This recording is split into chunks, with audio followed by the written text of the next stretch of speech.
విగ్రహాలను ఎక్కడ తీసుకోవాలి అనే ఆలోచన రాగానే ఠక్కున గుర్తుకొచ్చే పేరు హైదరాబాద్ నడిబొట్టునున్న ధూల్పేట్. ఇక్కడ తయారయ్యే విగ్రహాలను కేవలం హైదరాబాదే కాదు, చుట్టుపక్కల జిల్లాల్లో ఇతర రాష్ట్రాల నుంచి కూడా వచ్చి మరీ తీసుకెళ్తుంటారు. సంవత్సరం మొత్తంలో ఒక్కో కార్ఖానాలో కనీసం 300 నుంచి 400 విగ్రహాలు తయారవుతుంటాయి.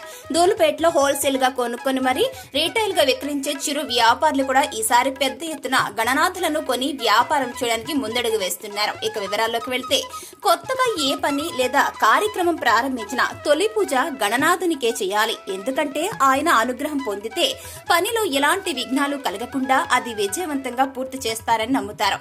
సాక్షాత్తు విధాత సైతం సృష్టి ప్రారంభానికి ముందు గణపతిని పూజించినట్లు ఋగ్వేదం చెబుతోంది.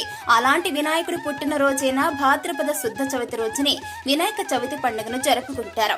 ఈ ఏడాది సెప్టెంబర్ 7వ తేదీన అంటే శనివారం రోజున వినాయక చవితి జరుపుకోబోతున్నాం. వినాయక చవితి జరుపుకోవాలంటే కావాల్సిన గణనాథుడి ప్రతిమ కోసం ధూల్పేట్ లో ఓ లుక్కేద్దాం రండి. ధూల్పేట్ లో తయారయ్యే విగ్రహాలను రాష్ట్రంతో పాటు దేశంలో పలు రాష్ట్రాలకు తరలిస్తుంటారు. గత 15-20 రోజులుగా ఈ ప్రక్రియ సాగుతోంది. నగరంలోనే కాకుండా రాష్ట్రంలోని అనేక ప్రాంతాల నుంచి వచ్చిన మండపాల నిర్వాహకులు ధూల్పేట్ నుంచి విగ్రహాలను కొనుగోలు చేసి తీసుకెళ్తూ ఉంటారు. దీంతో ధూల్పేట రహదారులు కొనుగోలుదారులతో రద్దీగా మారుతాయి.